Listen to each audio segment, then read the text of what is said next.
로마서 1장 2절에서 4절에 있는 말씀 우리 함께 봅니다. 우리 한 목소리로 읽겠습니다. 이 복음은 하나님이 선지자들을 통하여 그의 아들에 관하여 성경에 미리 약속하신 것이라. 그의 아들에 관하여 말하면 육신으로는 다윗의 혈통에서 나셨고 성결의 영으로는 죽은 자들 가운데 부활하사 능력으로 하나님의 아들로 선포되셨으니 곧 우리 주 예수 그리스도시니라. 아멘. 오늘도 살아계신 하나님 앞에 기쁨과 감사로 예배하며 나아가는 저와 여러분 되시길 주님의 이름으로 축원합니다. 바울은 로마서를 시작하면서 자신을 예수 그리스도의 종 그리고 사도로 부르심을 받은 사람 그리고 하나님의 복음을 위하여 택정함을 입은 사람이라고 소개했었습니다. 로마서 1장 1절을 다시 보죠. 예수 그리스도의 종 바울은 사도로 부르심을 받아 하나님의 복음을 위하여 택정함을 입었으니 이렇게 되어 있죠. 자, 자기 소개를 하면서 하나님의 복음을 위하여 택정함을 입었다라고 했으니 이제 무슨 이야기를 하겠습니까? 하나님의 복음이 무엇인지 설명하기 시작하겠죠. 그래서 1장 2절에 이 복음은 하나님이 선지자들을 통하여 그의 아들에 관하여 성경에 미리 약속하신 것이라 라고 했습니다. 바울은 하나님의 복음이란 하나님이 선지자들을 통하여 성경에 미리 약속하신 것이다 라고 했는데 그 약속의 내용이 무엇이냐? 그 아들에 관한 것이다 라고 되어 있습니다. 그래서 오늘 말씀의 제목이 이 복음은 그의 아들에 관한 것입니다 라고 했던 겁니다. 먼저 복음은 하나님으로부터 왔다. 하나님이 주셨다라고 합니다. 복음은 하나님이 주신 거죠. 다르게 표현하면 복음은 하나님으로부터 시작된 겁니다. 그 원인이나 결과가 사람이나 또 혹은 다른 존재에게 있지 않습니다. 복음은 우리로부터 시작된 것이 아니에요. 하나님이 주신 겁니다. 하나님께서 온 우주 만물을 창조하셨죠. 하나님은 모든 것을 창조하신 후에 특별한 존재를 하나 만드셔서 이 존재는 특별한 피조물이었습니다. 피조물이었지만 하나님의 형상을 가지고 있었고 그래서 아주 특별한 방식으로 창조되었죠. 흙으로 직접 지으시고 그 코에 생기를 불어넣어 생명이 되게 하셨다 하였습니다. 그렇게 창조된 이 특별한 존재에게 하나님은 온 세상을 주셨습니다. 하나님께서 온 천하 만물을 이 특별한 존재에게 주셨다는 것은 온 우주 만물을 창조하신 이유가 곧 이 특별한 존재에게 주시기 위한 것이었다는 것을 알 수 있는 그런 내용이죠. 그러면 이 특별한 존재가 누구입니까? 우리는 다 알고 있습니다. 사람이죠. 하나님의 첫 사람인 아담과 하와를 하나님께서 창조하시고 에덴 동산을 만드신 후에 그곳에 두셨습니다. 에덴 동산은 그냥 좋은데 이런 느낌이 아니라 하나님이 다스리시는 그런 장소를 의미합니다. 그래서 하나님의 통치와 하나님의 보호를 상징하는 공간이 에덴 동산입니다. 그 안에 있으면 안전하고 그 안에 있으면 가장 최고로 자유로운 곳입니다. 하나님은 아담과 하와가 에덴 동산에서 하나님 안에서 누리는 참되고 영원한 안식과 평안을 누리며 살게 하셨습니다. 그게 가장 좋은 거니까요. 하나님 안에 있는 것. 그런데 이 아담과 하와 마음에 의심이 생기기 시작했습니다. 그 의심이 무엇이냐? 하나님처럼 될 수 있을 것 같은데. 모든 것을 다 가졌으나 단 한 가지 가지지 못한 것. 하나님과 같이 되고 싶은 마음이었습니다. 하나님과 되고 싶다, 하나님처럼 되고 싶다 이 마음이 뭔가 초월적인 능력이 가져서 초능력을 쓰고 특별한 능력을 가지고 싶다 이런 이야기를 하는 것이 아닙니다. 하나님처럼 되고 싶다는 것은 하나님이 결정하는 삶에서 내가 결정하는 삶으로 옮겨가고 싶다는 뜻입니다. 내가 판단하고 내가 결정하고 싶어 하는 거죠. 그걸 다른 말로 하나님의 통치에서 벗어나고 싶은 겁니다.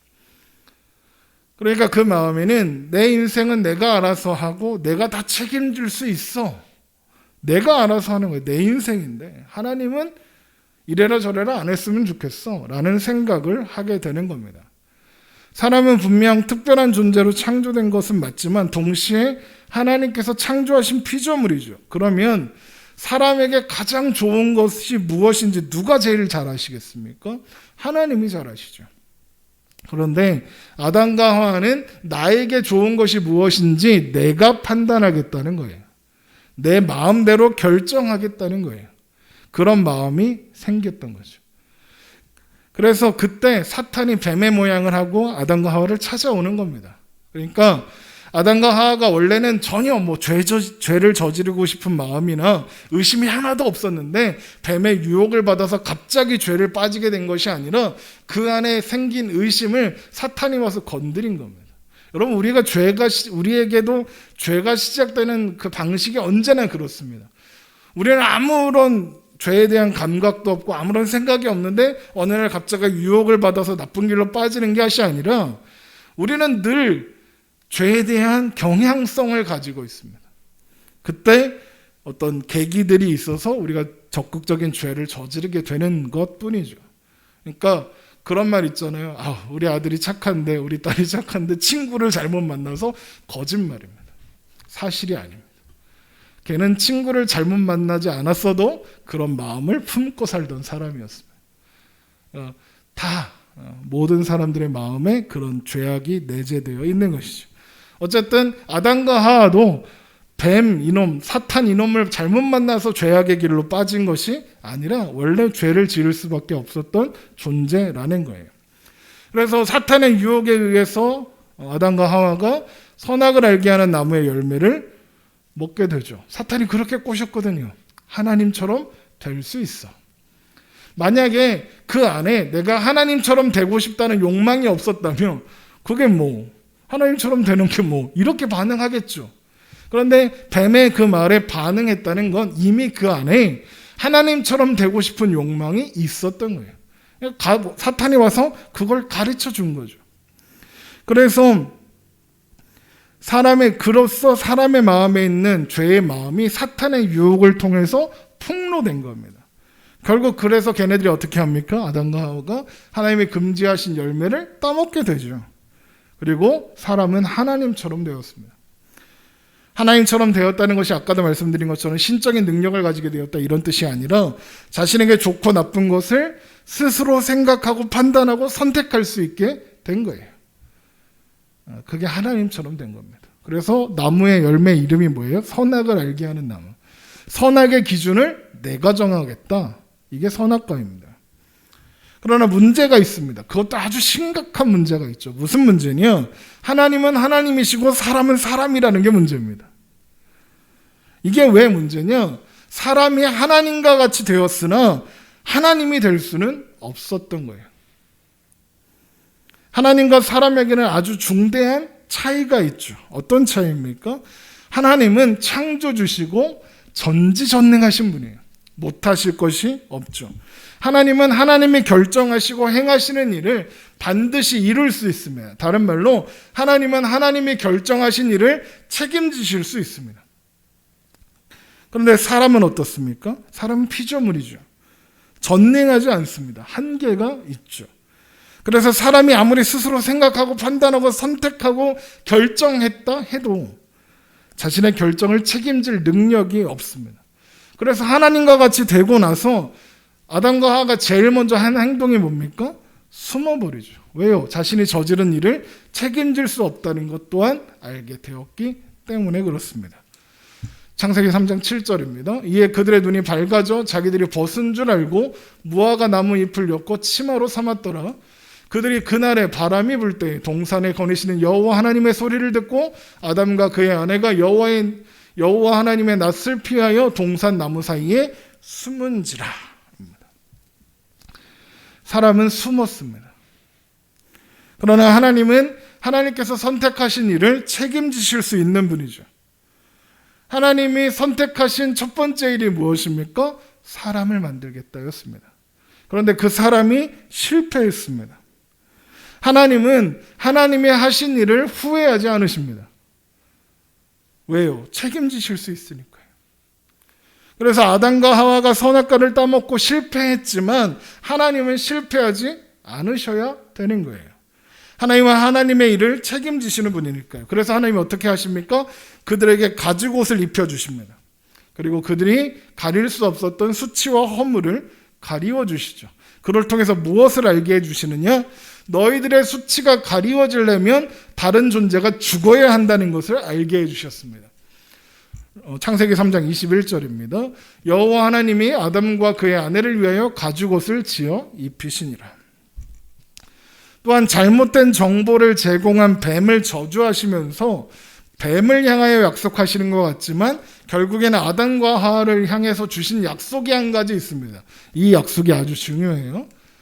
창세기 3장 15절입니다. 내가 너로 여자와 원수가 되게 하고 내 후손도 여자의 후손과 원수가 되게 하리니 여자의 후손은 내 머리를 상하게 할 것이요 너는 그의 발꿈치를 상하게 할 것이니라 하시고, 여자의 후손이 나옵니다. 대신 죽음으로써 사람의 허물과 수치를 가릴 수 있고 사탄의 머리를 밟아버린 존재인 여자의 후손은 누구겠습니까? 우리가 잘 아는 것처럼 예수 그리스도시죠. 여러분, 성경의 족보를 보십시오. 여자가 낳은 사람이 없습니다. 다 남자가 아들을 낳아요. 아브라함이 이삭을 낳고 이삭이 야곱을 낳고죠. 그런데 여자가 낳았다라고 기록되는 사람이 한 사람이 있습니다. 마태복음 1장 16절, 야곱은 마리아의 남편 야곱이 요셉을 낳았다라고 했죠. 마리아에게서 그리스도라 칭하는 예수가 나시니라. 하나님께서 하나님이 지으신 사람들의 운명을 책임지시겠다는 약속을 하시고 여자의 후손을 통해 뱀의 머리를 밟으시고 그 모든 일을 해결하시겠다는 약속이 있는 겁니다. 그 약속이 그리고 복음인 거예요. 그리고 하나님께서 하나님의 그 일을 책임지시는 방법인 거예요. 방식이신 거죠.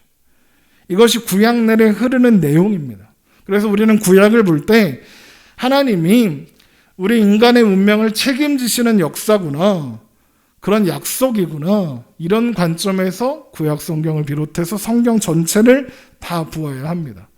그리고 이런 관점을 하나님께서 이루시는 구원의 역사라고 해서 구속사라고 부릅니다.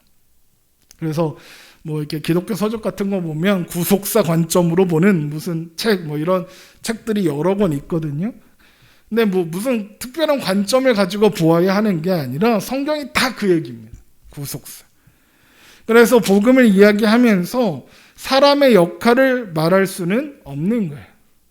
그 일의 시작과 과정, 그리고 그 일의 완성에 사람이 기여할 수 있는 것이 아무것도 없었으니까요. 로마서 5장 8절입니다. 우리가 아직 죄인 되었을 때 그리스도께서 우리를 위하여 죽으심으로 하나님께서 우리에 대한 자기의 사랑을 확증하셨느니라. 우리가 아직 죄인 되었을 때입니다.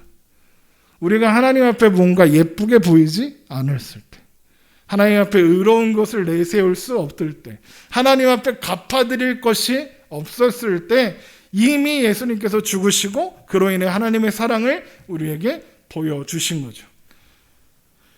사람은 하나님이 이루시는 그 일에 보탬이 되거나 방해가 되지도 않습니다. 하나님께서 사람의 운명을 책임지시는 일이에요. 그리고 그 일을 이루시기 위해서 하나님의 아들이신 예수님께서 이 땅에 오신 겁니다. 그래서 그 내용이 그 아들에 관하여입니다. 그래서 말씀이 어떻게 됩니까? 1장 3절에 로마서 1장 3절, 그의 아들에 관하여 말하면 육신으로는 다윗의 혈통에서 나셨고, 이렇게 되어 있습니다. 바울은 하나님의 아들이 육신으로 다윗의 혈통에서 나셨다라고 이야기합니다. 그리고 이것이 하나님이 선지자들을 통하여 그의 아들에 관하여 성경에 미리 약속하신 중요한 내용입니다. 다윗의 혈통으로 나셨다는 게 무슨 말이냐? 다윗이 하나님께 성전을 지어드리겠다고 결단을 하죠. 그때 하나님께서 나단 선지자를 통하여 그러지 마라, 좀 막말로 이야기하면 헛짓거리는 하지 말고 내 말이나 잘 들어 라고 하십니다. 야, 내가 언제 나한테 집을 지어달라 하더니? 나는 이스라엘을 인도하여 낸, 애굽에서 인도하여 낸 전능한 하나님이다. 내가 집이 필요한 존재로 보이느냐? 나는 내 백성이 있는 곳이라면 어디든 어느 곳이든 어느 시간에든 함께하는 하나님이다. 너는 뭔가 착각하고 있다. 네가 나를 돌보는 게 아니라, 네가 나를 위해서 집을 세우는 게 아니라 내가 너를 돌보는 거야. 내가 너를 도와주는 거다. 네가 나를 도와주는 게 아니다. 내가 너를 위해서 집을 세우는 거지 네가 나를 위해서 집을 세울 수 없다라고 말씀하셨습니다. 그게 사무엘하 7장에 나오는 이야기예요. 그러면서 하나님이 이런 약속을 주시죠. 사무엘하 7장 12절, 내 수완이 차서 내 조상들과 함께 누울 때에 내가 내 몸에서 내 씨를 내 뒤에 세워 그의 나라를 견고하게 하리라. 그는 내 이름을 위하여 집을 건축하실 것이요 나는 그의 나라 왕위를 영원히 견고하게 하리라. 사람들은 이 약속을 보고 어떤 생각을 하냐면 다윗이 하나님을 위해서 성전을 짓겠습니다라고 하니까 하나님이 그게 너무 예뻐서 그래 다윗아 내가 너를 잘 되게 해줄게 라고 축복해 준 것으로 생각합니다. 그런 말씀이 아니에요. 이 말씀은 네가 나를 돌보는 게 아니라 내가 너를 돌보는 거예요. 네가 나를 위해서 집을 세우는 게 아니라 내가 너를 위해서 집을 세우는 거야. 너는 아니야. 라고 말씀하시는 내용입니다. 그러면 하나님의 이름을 위하여 성전을 세우고 영원히 견고한 왕위에 오르는 다윗의 씨는 누구를 말하는 걸까요?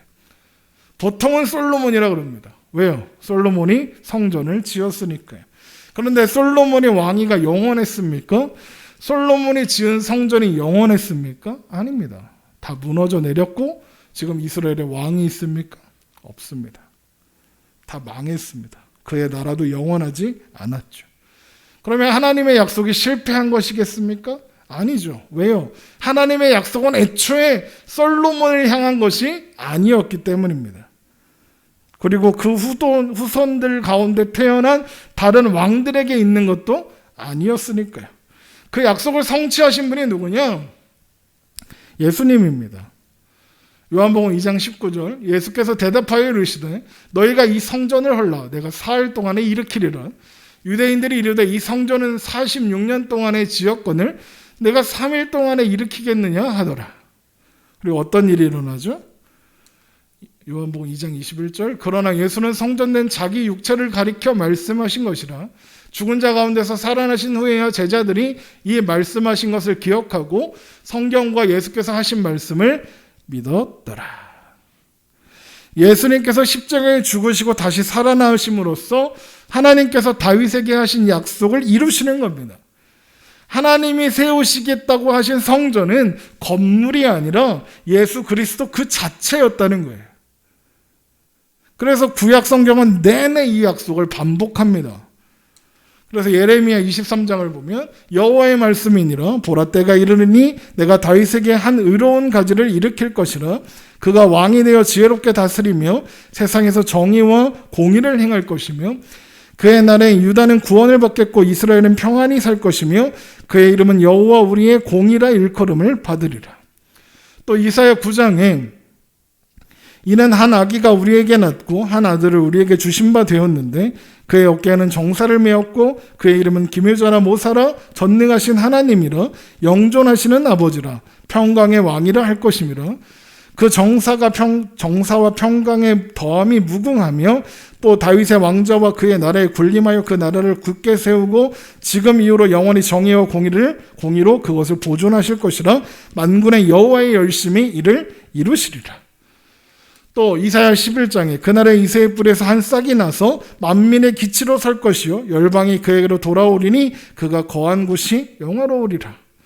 또 이사야 35장 10절에 여호와의 속량함을 받은 자들이 돌아오되 노래하며 시온에 이르러 그들의 머리 위에 영영한 희락을 띠고 기쁨과 즐거움을 얻으리니 슬픔과 탄식이 사라지리로다. 다윗의 자손으로 오시는 분으로 인해 열방이 하나님께로 돌아오며 그분은 열방을 영원히 정의와 공의로 다스리실 것이다. 통치하실 것이다. 그리고 그 안에 있는 자들은 다 영원한 기쁨과 영원한 안식을 누리게 될 것이다. 성경 내내 그 약속이 가득합니다. 예수님께서 그 약속을 이루시기 위해 이 땅에 다윗의 혈통으로 오신 겁니다. 그리고 우리는 그걸 뭐라고 부르냐? 성육신이라고 부릅니다. 그것을 기념하는 날이 성탄절이고요. 그래서 빌립보서 2장 6절에 그는 근본 하나님의 본체시나 하나님과 동등됨을 취할 것으로 여기지 아니하시고 오히려 자기를 비어 종의 형체를 가지사 사람들과 같이 되셨고 사람의 모양으로 나타나서 자기를 낮추시고 죽기까지 복종하셨으니 곧 십자가에 죽으심이라. 예수님께서 다윗의 혈통으로 오셨으나 여느 사람들과 똑같이 태어나야 했던 이유는 사람이 저지른 죄악을 담당하기 위해서 사람과 같이 되셔야 했기 때문입니다. 그러니까 멋진 영웅으로 오시면 안 되는 거예요. 사람으로 오셔야 해서 사람으로 태어나서 똑같이 우리가 잘하는 것처럼 똑같이 자라가셔야 합니다. 우리처럼 똑같이 우리가 아기 때처럼 똥오줌 못 가리고 또 어려서 말도 못하고 그런 세월을 보내셔야 했던 거예요. 그래서 히브리서 2장에 그러므로 그가 범사의 형제들과 같이 되심이 마땅하도다. 이는 하나님의 일에 자비하고 신실한 대제사장이 되어 백성의 죄를 속량하려 하심이라.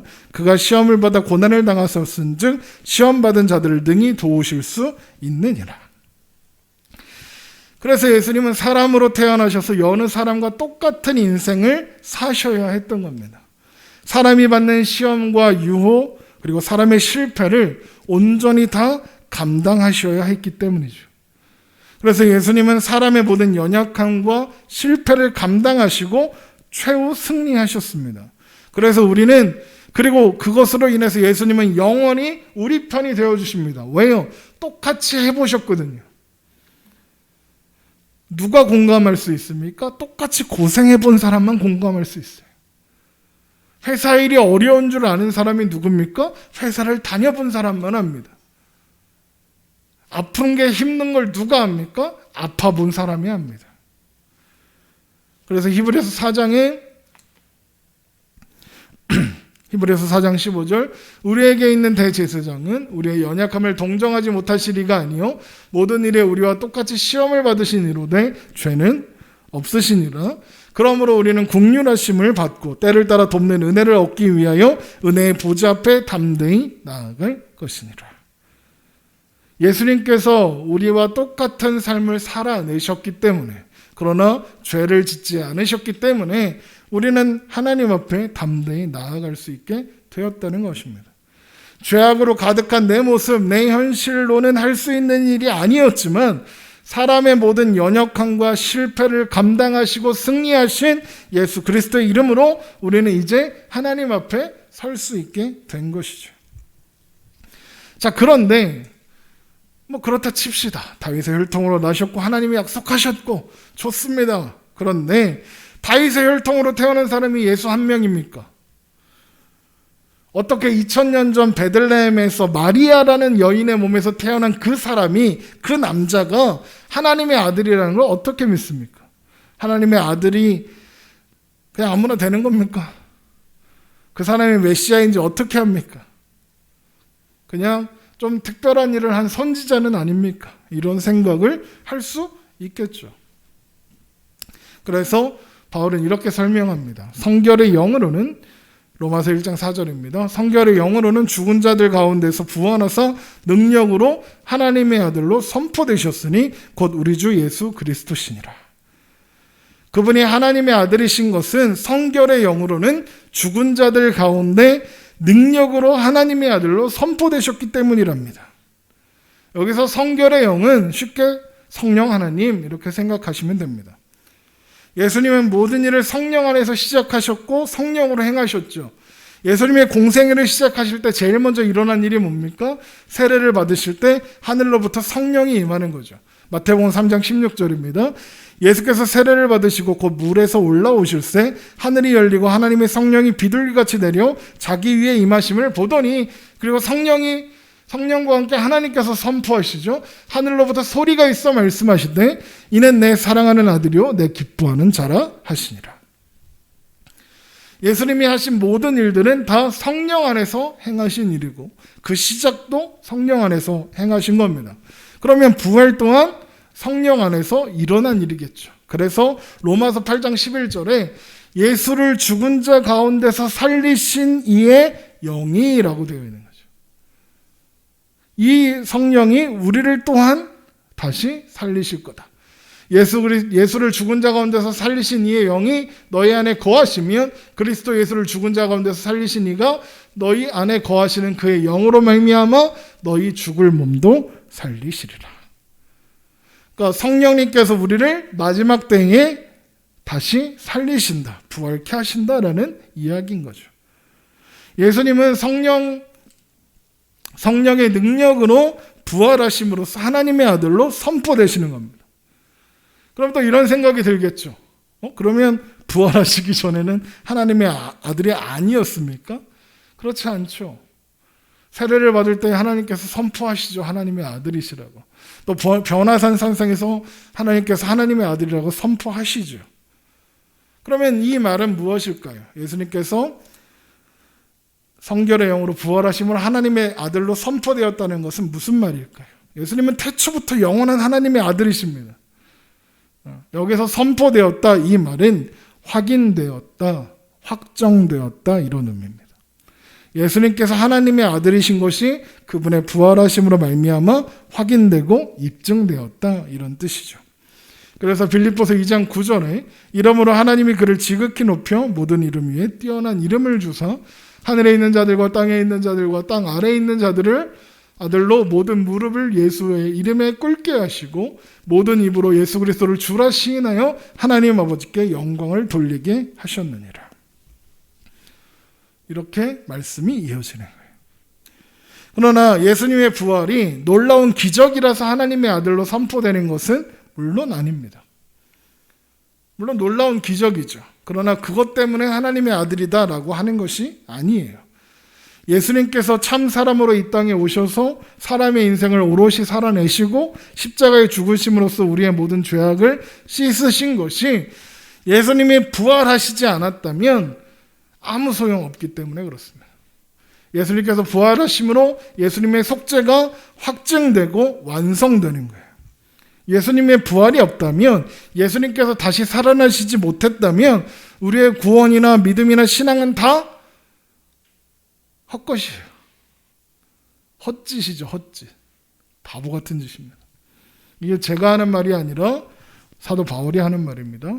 고린도전서 15장 14절. 그리스도께서 만일 다시 살아나시지 못하셨으면 우리가 전파하는 것도 헛것이요 또 너희 믿음도 헛것이며 또 우리가 하나님의 거짓 증인으로 발견되리니 우리가 하나님이 그리스도를 다시 살리셨다고 증언하였습니다. 만일 죽은 자가 다시 살아나는 일이 없으면 하나님이 그리스도를 다시 살리지 아니하셨으리라. 만일 죽은 자가 다시 살아나는 일이 없으면 그리스도도 다시 살아난 일이 없었을 터이요. 그리스도께서 다시 살아나신 일이 없으면 너희의 믿음도 헛되고 너희가 여전히 죄 가운데 있을 것이요. 또한 그리스도 안에서 잠자는 자도 망하였으리니 만일 그리스도 안에서 우리가 바라는 것이 다만 이 세상의 삶뿐이면 모든 사람 가운데 우리가 더욱 불쌍한 자이니라. 예수님께서 부활하신 것이 중요한 것은 부활이 하나님께서 모든 믿는 자에게 죄가 완전히 용서함을 받았고 그로 인해 의롭게 되었다는 것을 확인시켜주는 그런 사건이기 때문입니다. 그러니까 부활이 없으면 우리가 죄 용서를 받아도 아무 소용없는 거예요. 그래서 로마서 4장 25절에 예수는 우리가 범죄한 것 때문에 내줌이 되고 십자가죠. 또한 우리를 의롭다 하시기 위하여 살아나셨느니라. 그러니까 예수님의 부활이 있어야 우리가 의로운 자, 의인이 될 수 있는 거예요. 예수 그리스도께서 죽으신 것은 우리의 범죄와 허물을 짊어지시기 위해서였죠. 그러나 거기서 끝나면 우리는 구원 못 받는다고요. 그러니까 속된 말이 아니지. 좀 쉬운 말로 천국에 못 간다고요. 속죄만으로는. 왜요? 우리는 의로운 존재가 되지 않았기 때문에 죄가 없어지면 죄 안 짓습니까? 또 죄 지을 거니까요. 다시 죄악으로 가득 차게 되겠죠. 그러면 우리는 영원한 심판을 벗어날 방법이 없는 거예요. 그런데 예수님께서 다시 살아나셔서 우리에게 의롭다고 해주시는 겁니다. 우리를 의롭다고 선언해 주시는 거예요. 우리를 의인으로 만들어 주시는 거죠. 그래서 예수 그리스도의 의로 우리를 덮으시는 거예요. 그래서 여전히 우리는 죄를 지을 수밖에 없는 불완전한 존재이지만 예수님의 의가 우리를 덮고 있음으로 말미암아 우리는 의인으로 취급받는 거예요. 그래서 다시는 정죄의 자리나 영원한 심판의 자리로 가지 않게 되죠. 그래서 로마서 8장 1절에 그러므로 이제 그리스도 예수 안에 있는 자에게는 결코 정죄함이 없나니 이는 그리스도 예수 안에 있는 생명의 성령의 법이 죄와 사망의 법에서 너를 해방하였습니다. 인 거죠. 이 말씀이 가능하려면 예수님의 십자가만 있어도 안 되고 예수님의 부활이 함께 있어야 하는 거예요. 그래서 하나님의 복음은 예수 그리스도 그 자체인 거예요. 하나님이 우주 만물을 창조하시고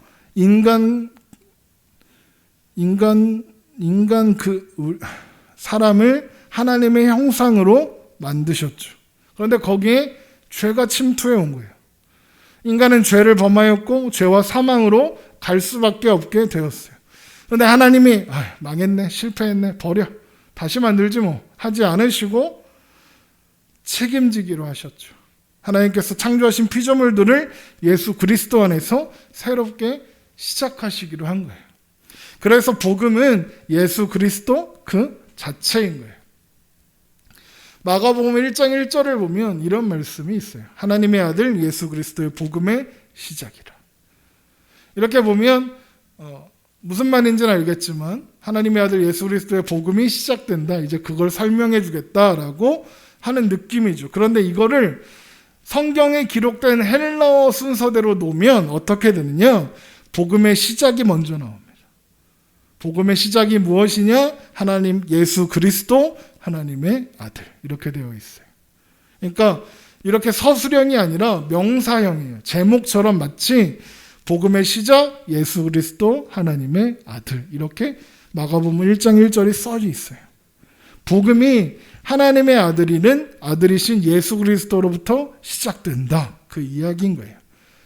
그러니까 예수 그리스도가 복음의 시작이고 핵심이고 전부인 거죠. 하나님께서 인간을 창조하신 하나님의 선택을 책임지신다는 분명한 선언이 예수님께서 이 땅에 오신 것이고, 그래서 성경은 모든 초점을 예수 그리스도를 향해서 맞추고 있는 거예요.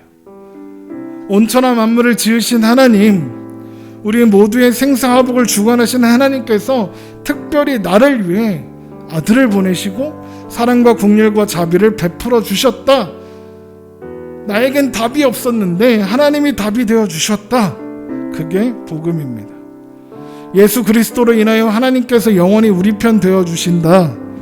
이게 복음입니다. 이것을 아는 것이 복음을 아는 겁니다. 이것을 아는 것이 또한 우리의 영원한 평안이고 영원한 기쁨이 되는 것이죠.